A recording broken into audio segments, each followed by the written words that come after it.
হয় পৃথিবীর মধ্যে যদি সবথেকে শ্রেষ্ঠ কোনো নারী থাকে তিনি আমার মাই ছিলেন। বাবা, কোনো চিন্তা করো না, হয়তো আমরা ভালোই থাকবো, আমরা কান্না করলে উনি কষ্ট পাবে। 2011 সালে আমি তখন পার্ট টাইম একটা জব করি, এর সাথে টিউশনি করতাম। আমার এক বৌদির মাধ্যমে একটা মেয়ের সাথে পরিচয় হয়। পরিচয় হওয়ার পরে আমরা প্রচুর কথা বলতাম। ওই সময় ও ইন্টার সেকেন্ড ইয়ার পরে একটা সময় এটা ওর মা জেনে যায় ব্যাপারটা। পরে শেষে ওর মা একদিন আমাকে ফোন দেয় যে বাবা আসলে তুমি কে, বাড়ি কোথায়। আমি সব ডিটেলসটা বললাম। তা বলতে দেখো বাবা, ওর তো সামনে পরীক্ষা, এখন তোমরা মানে কথা টথা না বলাই ভালো, ও তো পরীক্ষা ডিস্টার্ব হবে। ওর মা আমাকে বকা টকা দেয় না, এটাই বলে আমার ঠিক আছে। পরে একদিন ও আমাকে ফোন দেয় যে আসলে তোমার সাথে আমি কথা না বললে আমি তো আসলে থাকতে পারি না, আর আমার পড়াশোনাটাও ব্যাঘাত ঘটে, অ্যাটলিস্ট তুমি আমার সাথে কথা বলো। এরকম কথা বলতাম, অনেক কথা বলতাম বিভিন্ন বিষয়ে, ফিউচার প্ল্যান কি এরকম জিজ্ঞাসা করতাম। ও বলতো আমি আসলে অনেক পড়াশোনা করতে চাই, উচ্চ শিক্ষায় শিক্ষিত হতে চাই। ততদিনে আমাদের মধ্যে একটা প্রেমের সম্পর্ক তৈরি হয়ে গেছে। কিন্তু ও আমার একটা শর্ত দিয়েছিল যে বিয়ের পর পড়াশোনাটা কিন্তু আমাকে কন্টিনিউ করতে হবে। আমি বললাম ঠিক আছে। পরে ওর ইন্টার পরীক্ষাটা শুরু হয়ে গেল। যে সময় ইন্টার পরীক্ষা শেষের দিকে, তখন ওদের বাড়িকে না জানায় তখন আমি ওকে ঢাকা কোচিং সেন্টার ভার্সিটি অ্যাডমিশনের জন্য আমি সব প্রসেসিংটা করি। পরে ওর মা বাবা ব্যাপারটা জেনে গেল যে আমি এরকম প্রসেসিং করছি। জানার পরে তখন ওর মার সাথে খুব বিশ্বস্ত ছিল, বন্ধুর মতো, যে কোনো কিছু শেয়ার করতে পারতো। ও মাকে বলছিল মা আসলে আমি যদি বিয়ে করতে হয় এই ছেলেটি করবো, এই ছেলে ছাড়া আসলে আমি বিয়ে করব না। পরে বললো আচ্ছা দেখা যাবে। পরে এখন আমি চিন্তা করলাম ওকে আমি রাখবো কোথায়, ও তো গ্রামের একটা মেয়ে, ঢাকা আসবে, ঢাকা শহর কিছুই চেনে না। না, আপনি ঢাকাতেই জব করতেন? ঢাকাতে জব করি, ঢাকাতে টিউশনি করি, ওই গ্রামে থাকতো। পরে আমি যে বাসায় টিউশনি করি ওই আপুর সাথে শেয়ার করলাম ব্যাপারটা, যে আপু আসলে আমার একটা মেয়ের সাথে বিয়ের কথাবার্তা চলতেছে, এখন ওকে তো কোচিং করানো লাগবে, এখন ঢাকায় তো আমি সিকিউর পাচ্ছি না, যদি আপনি বাসায় রাখতেন উপকার হতো। যেহেতু বিশ্বস্ত ছিলাম লং টাইম, তারপরে বললো যে ঠিক আছে, ওরা রাজি হলো। কিন্তু রাজি হলে একটা শর্ত দিল যে আপনি টিউশনি টাইম ছাড়া আমাদের বাসায় আসতে পারবেন না। আমি বললাম ঠিক আছে। পরে কোচিং তো শুরু হয়ে যাবে, ওর মার সাথে ও ঢাকায় আসে কোচিং করার জন্য। ওর মার সাথে আসে, আমি রিসিভ করে নিয়ে আমি ডাইরেক্ট আমার স্টুডেন্টের বাসায় নিয়ে গেলাম। ওর মা থাকলো 2 দিন, থেকে ওকে রেখে চলে গেল। পরে কোচিং শুরু হলো। কোচিং শুরু হলে আমি ওকে পৌঁছা দিয়ে আসতাম কোচিংয়ে। এর মধ্যে ওর মা ওর বাবার সাথে ব্যাপারটা শেয়ার করে যে এরকম একটা ছেলে। আপনার কথা? হ্যাঁ, ওর বাবার সাথে ব্যাপারটা শেয়ার করে। ব্যাপারটা শেয়ার করলে পরে বললো তাহলে ছেলের বাড়িতে যাওয়া লাগে। ওর বাবা বললো তাহলে ওদের বাড়িতে যা একটু দেখে টেকে আসি। তারপর ওরা একদিন আমাদের বাড়িতে আসে, ওর বাবা আর মা। আসার পরে আমাদের বাড়িঘর দেখে পছন্দ হয় না। ওই সময় আমাদের সবার বাড়িতে কারেন্ট ছিল, বাট আমরা কারেন্ট নেওয়ার টাকাও ছিল না, আমাদের বাড়িতে ইলেকট্রিক লাইন পর্যন্ত ছিল না। তো আমাদের পরিবারের তুলনায় ওদের অনেক ভালো, মানে ওদের গ্রামে ছাদ দেওয়া বিল্ডিং। পরে ওরা দেখার পরে ওর মন টন হতাশ হয়ে গেল। একটা পজিটিভ সাইন ছিল, এলাকাতে আমার খুব ভালো একটা সুনাম ছিল, সবাই জানতো ভালো ছেলে, গরিব হলে, এই একটা গুড ফিডব্যাক ওরা নিয়ে গেল। তারপরে ওকে ফোন দেয়। আমরা তো ওদের বাড়িতে গেছিলাম, ও তো অনেক গরিব, মানে গরিবের তো একটা সংজ্ঞা আছে, তার থেকেও তো ওরা গরিব। এটা আসলে তোর বাবা তো মনে মনে ইয়ে না। তারপরে ও আর কিছু বলে না। পরের দিন ওর মাকে ফোন করে, মা আসলে আমি ওকে এত ভালোবেসে ফেলছি, ওরে ছাড়া আমি কোথাও বিয়ে কল্পনা করতে পারি না, যে বিয়ে যদি করতে হয় আমি ওকেই করব। একটা পর্যায়ে ওদের বাড়ি থেকে অনেক প্রেশার দেয়, মানে একসময় তারা বাড়ি থেকে প্রেশার দেয় আপনার থেকে সরে যাওয়ার? হ্যাঁ, ওর মাকে ও ম্যানেজ করে। তারপরে ওর মা বললো যে ঠিক আছে দেখা যাবে, তুই পড়াশোনা চালিয়ে যা, ওকে বললো। তারপরে একটা পর্যায়ে ওর বাবাকে, ওর মা আস্তে আস্তে বোঝা ওর বাবাকে ওটা রাজি করায়। এর মধ্যে আমার একটা বিদেশি দূতাবাসে চাকরি হয়। তো ওকে বললাম যে চাকরি হয়, ও খুব খুশি হলো, যাক একটা কিছু তো হয়েছে। এর মধ্যে ওর বাবা বলতেছে যেহেতু ঢাকায় থাকে, মেয়েও থাকে ছেলেও থাকে, এভাবে কতদিন, তাহলে ওদের বিয়েটা দিয়ে দাও। তখন আমাকে এরকম বলা হলো, আমি তো আসলে ওসব প্রিপারেট না বিয়ে করার মতো, আর ওরও তো সামনে অ্যাডমিশন। পরে আমি বুঝালাম যে দেখেন বিয়েটা আসলে একটু পরে করা লাগবে, ওর অ্যাডমিশনগুলো শেষ হোক। পরে ওরা বললো আচ্ছা ঠিক আছে। এর মধ্যে ওর অ্যাডমিশন শুরু হয়ে গেল। পরে ইডেন মহিলা কলেজে অর্থনীতিতে আমি ভর্তি করে দিলাম। ভর্তি করার পরে আমাদের বিয়ের ডেট ঠিক হয়। পরে বিয়েটা হলো 13-12 পারিবারিকভাবে 2 পরিবারের সম্মতিতে বিয়েটা হলো। পরে যখন আমাদের বাড়িতে নিয়ে আসলাম, আমাদের বাড়িতে এর আগে দেখে নাই কোনো দিন, ফার্স্ট আমাদের বাড়িতে আসলো, মাটির কাঁচা ঘর। এখন ও আমাদের যে থাকার ঘরটা, এ ভাবছিল এটা আমাদের কাজের কোনো ঘর হবে, আসলে ওই ঘরে আমাদের থাকার ঘরটা এরকম ছিল, এটা তো অভ্যস্ত ছিল না। ও এটাই তোমাদের থাকার ঘর? আমি ওই সময় ভাবলাম আসলে মানুষ গরিব হয়, এত গরিব হয়।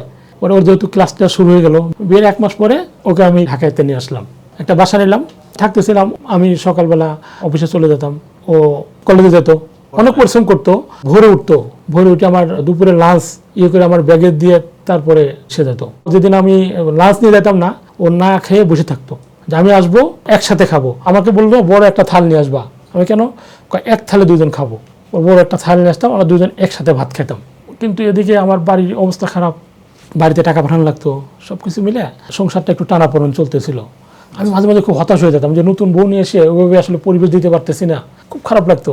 পরে ও বুঝতে পারতো ব্যাপারটা, তো বলতেছে যে মন খারাপ করো কেন, আমি কি কিছু চাইছি, তুমি এরকম মন খারাপ করতেছো, মন খারাপের কিছু দরকার নাই, দিন আমাদের আসবে, ধৈর্য ধরো। পরে বিয়ের 3 মাসের মাথায় আমার এই বড় ছেলে কনসেপ্ট করে। অফিসে আসি, একদিন ফোন দিয়েছে যে বাসায় আসো, মিষ্টি নিয়ে আসবা। তারপরে আমি মিষ্টি নিয়ে আসি, পরে মিষ্টি দিচ্ছে, মিষ্টি খাও কেন, তুমি বাবা হইতে যাইতেছো। আমি তো খুব খুশি হয়ে গেছি। পরে 2014 সালের 31শে জানুয়ারি আমাদের ছেলে হয়। তারপরে এখন পরীক্ষা শুরু হয়, পরীক্ষা দেওয়া শুরু করে। এখন বাচ্চা কি করবে, এই আমি অফিস থেকে ছুটি নিতাম, ওই বাচ্চাটা আমি রাখতাম, ও পরীক্ষা দিয়ে আসতো। এরকম করে পরীক্ষাটা শেষ করার পরে ওর পড়ার খরচ, বাবা মাকে টাকা দিতে হতো, সব কিছু মিলে আমার অভাবনটা লেগেই থাকতো। এখন মাঝে মধ্যে আলু ভর্তা শাক ভাজি দিয়ে ভাত খেতাম, কিন্তু বাইরে মানুষকে বুঝতে দিত না যে এত অভাব চলতেছে, মানে বাইরে এটাও বুঝতে দিত না, নিজের মধ্যে থাকতো। পরে এইভাবে চলতেছিলাম, ভালোই চলতেছিল। অনার্স 3rd ইয়ার শেষ করে এর মধ্যে ছোট ভাই ইন্টার রেজাল্ট হয়ে গেল, ও একটা ইউনিভার্সিটি চান্স পায়। বিপত্তি বাধে হচ্ছে ভর্তির সময় এই টাকাটা আমাদের কাছে নাই। পরে বিয়ের সময় আমার শাশুড়ি একটা চেন দিছিল, ও আমার হচ্ছে চেনটা গলাতে খুলে বলে যে আগে ওকে ভর্তি করো, এটা বিক্রি করে। মানে আপনার ছোট ভাইকে ভর্তি করানোর জন্য গলার চেন খুলে দিয়ে? গলার চেনটা খুলে যে ওরে ভর্তি করো আগে, পরে ওটা বেঁচে ওরে ভর্তি করে দিলাম। কিছুদিন পরে ও যে সময় অনার্স ফাইনাল ইয়ার পরে, ওই সময় আমাদের বাড়ি একটা জমি কিনলাম। কেনার পরে ও আমাকে বলতেছে যে জমিটা তোমরা 2 ভাই সমান সমান রেজিস্ট্রি করবা। আপনার স্ত্রী তাই বলছে? হ্যাঁ, ও আমাকে বলতেছে যে যেহেতু তোমার বাবা নাই, বড় ভাই বাবার মতো, তুমি এই জমিটা 2 ভাই সমান সমান করে রেজিস্ট্রি করে নেবা। আমি বললাম যে ঠিক আছে, এটা করলাম। করার পরে ওর অনার্সটা ফাইনাল শেষ হয়ে গেল। পরে ও জবের প্রিপারেশন শুরু করে, পরে ওইটা পরীক্ষা দেয়, ওইবারও টিকে যায়, প্রাইমারিতে টিকে যায়, টিচার হিসেবে নিয়োগ পায়, জয়েন করে প্রাইমারিতে। আমাদের গ্রামের স্কুলে পোস্টিং হয়, আমি ঢাকায় থাকতাম, ও বাড়িতে থাকতো। ও আসতো, বড় ছুটিবেলা আসতো, আমিও যেতাম। পরে ও বলতেছে যে আরেকটা বাচ্চা নেওয়া দরকার। বাচ্চা নেওয়া লাগবে বলতে, হ্যাঁ ও একা, ওর একটা ভাইটাই থাকলে ভালো হবে। পরে কনসেপ্ট করলো, কনসেপ্ট করার পর থেকেই মানে ও অসুস্থ হয়ে গেল, মানে প্রচুর বমি, মাথা ব্যথা, এরকম যায় 3 মাস, বমি কমে না। ডাক্তারের কাছে যাই, পরে বলে প্রেগনেন্সিতে হবে, এগুলো সমস্যা নেই। পরে এইভাবে কষ্টে মষ্টে স্কুল করতেছিল। পরে একটা সময় আর শরীর আর কোলে উঠতে পারে না। হঠাৎ করে একদিন মানে আমাকে সে চিনতে পারতেছে না। হঠাৎ করে আমি বাসায় নক করছি, দরজা খুলে বলতে তুই কে, আমাকে চিনতে পারতেছে না, তুই কে। পরে বটি নিয়ে আসে, পর পুরুষ ঘরে ঢুকছিস, কোপ দেবো, যা বেরো। আমি তো বলছি অবস্থা তো খারাপ। পরে আমি মোবাইলে দেখালাম, বিভিন্ন ছবিগুলো দেখালাম, এই যে আমরা ঘুরছি, আমি, তুমি কখন আসলা, আমি তো মাত্র এই করো। পরে বললাম যে তোমার মার সাথে কথা বলো, মোবাইল দিয়েছে, তো মোবাইলে চা খায়, যে চা স্বাদ হয় নাই। আমি তো পুরোই ফেরা হয়ে গেলাম যে কী অবস্থা, ঢাকায় নিয়ে আসি। হসপিটালে নিয়ে গেলাম, ডাক্তার দেখে টেকে বলে হসপিটালাইজ করে দেন। পর হসপিটাল ভর্তি করার পরেও বমি করতে করতে একটা সময় বমির সাথে রক্ত আসতেছিল। ওই ডাক্তার পরে বললো ওকে তো এইভাবে চিকিৎসা করা যাবে না, যেহেতু পেটে বাচ্চা আছে, এই বাচ্চা থাকবে তো এই চিকিৎসাটা করা যাবে না। তাহলে কি করবেন, ওকে আগে ডেলিভারি করানোর পরে ওর চিকিৎসা হবে। পরে ডাক্তার বলতেছে যে যদি সিজার না করেন সমস্যা হবে, আর ওর তো আমরা চিকিৎসা আমরা করতে পারবো না, বাচ্চা মারা যাবে, ওর যদি চিকিৎসা এখন করি পেটের বাচ্চা সমস্যা হয়ে যাবো। পরের দিন ওর সিজার করা হয়, 2য় ছেলে হয়। মোটামুটি ডাক্তার মাটা দেখে সুস্থ হয়। হসপিটাল থেকে বাসায় আসছিল, বাসায় আসার পরে বাসায় 7-8 দিন থাকার পরে একদিন রাতে আবার বমি মাথায় গেল, সেন্সনেস। পরে আমরা ওর নিয়ে নিউরো সায়েন্স হাসপাতালে নিয়ে গেলাম। পরে একটা পর্যায়ে ওরা আইসিইউতে ভর্তি করে। এ সময় ও আমার একদিন ডাক দিচ্ছে, শোনো কোনদিন তো টাকা পয়সা ওইভাবে আমার কাছে চাইলে না, তোমার তো অনেক টাকা পয়সা খরচ হতেছে, আমার এই সোনালী ব্যাংকের কার্ডটা তুমি রাখো, এই যে 5 টাকা লাগলে এখানে কিছু টাকা আছে তুলে নিবা। আইসিইউতে 5 দিন থাকলো।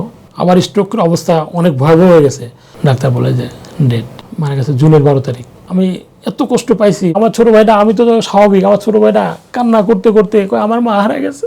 মানে আমি মনে হচ্ছে আকাশ ভেঙে পড়ছি, আমি যার জন্য এত কিছু করলাম, নিজের ক্যারিয়ারটা করছি, এত ফোকাস দিলাম, 7টা বছর পড়ালাম, ঢাকা রেখে চাকরি পেলো, সংসারটা আমার আস্তে আস্তে অনেক ভালো হয়ে গেল। মানে কি বলবো, মানে এখন পর্যন্ত আমি ট্রমাটাইজ, আমি এখনো কথা বলতে পারি না ঠিকমতো মানুষের সাথে। আমি আমার জীবনে আমি কি হারাইছি একমাত্র আমি জানি। আমরা পুরো ফ্যামিলিটা, আমার মা একটা অদব্য হয়ে গেছে, মানে ট্রমাটাইজ হয়ে গেছে। ছোট ভাই কথা বলে না কারোর সাথে, আমি কারোর সাথে কথা বলতে পারি না। ছেলের বয়স কত বড় ছেলের? 13 বছর। ও আমার ইয়ে করে যে বাবা তুমি মাকে মনে রাখো, কষ্টটা ভুলে যাও, তুমি এরকম করলে আমরা কি করবো বলো। ও আমারে বোঝায়, আমি ওকে বোঝাবো কি, ও আমার এরকম বোঝায়। আমি কান্নাকাটি করি বাসায় একা একা, ও আমারে বোঝায়। ওকে এত ভালোবাসতো। ও যখন ঢাকা আসতো, এই যে দেখেন, এই যে ওর মা খুব ফ্যাশন সচেতন ছিল। এই যে আরঙের গেঞ্জি, এই যে আবার টেক্সট মার্সের গেঞ্জি, এগুলো কিন্তু ওর মা কিনে দেওয়া। ওর মা অনেক ত্যাগ শেয়ার করছে। যদি ওরা ভর্তি করে রেখে যায় ঢাকায়, এত কান্না করছে ওদিন, আমরা খুলি টুকরোটা আমি তোমার কাছে রেখে চলে যেতেছি। আমার মনে হয় পৃথিবীর মধ্যে যদি সব থেকে শ্রেষ্ঠ কোনো নারী থাকে তিনি আমার মাই ছিলেন। কেন তিনি এত কিছু আমার জন্য করছেন যা মনে হয় না আর কেউ করবে। মানে আমার জন্য মানে তিনি নিজের সবটুকু দিয়ে আমার ভালো রাখার চেষ্টা করছেন। মানে অনেক অভাব ছিল, তবুও টাকা জমিয়ে আমাকে কিছু কিনে খাওয়ার জন্য টাকা দিত।